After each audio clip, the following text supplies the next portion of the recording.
Hello everyone, I am Rajat Arora and today I'll be presenting our work SyncN GIF, learning a generative video model from a single GIF.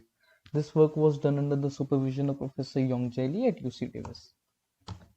So the main motivation for our work comes from the fact that video datasets are inherently much more complex and resource intensive as compared to image datasets. But on the other hand, a single GIF in comparison isn't going to be as complex and will likely require less resources. Also, if you have a snippet which consists of natural scenes, it is likely to have repetitive periodic motion, like for instance in case of a waterfall or clouds floating through a sky, which is likely to be easier to model.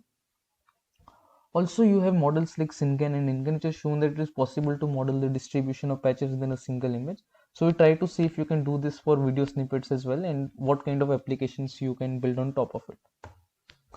So build upon the hierarchical generation process of SyncN. So given an input, we will upsample it by a factor of r and add a Gaussian noise to it.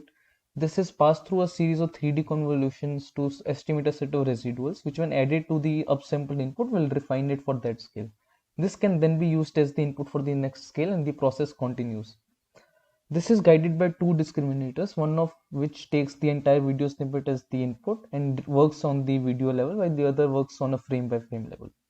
Apart from these discriminator losses, we also include a color statistics loss, which matches the mean and variance of the color channels of the output to that of the input, which makes sure the color distribution remains realistic. We also include a reconstruction loss to get back the original input sample, which helps in a wide variety of downstream tasks, which we'll be discussing later.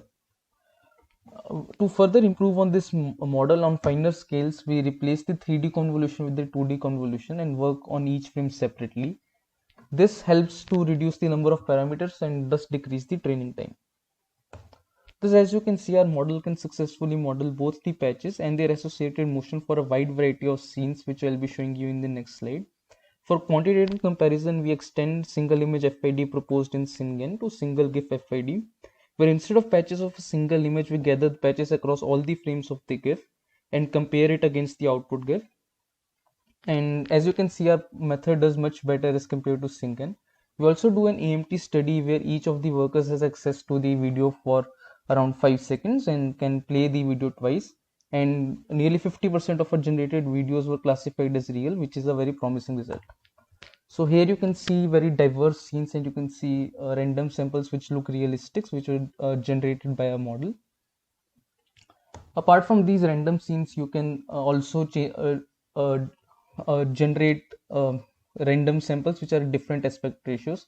So given this as the training input, so you can generate wide variety of different aspect ratios, which is useful for data augmentation.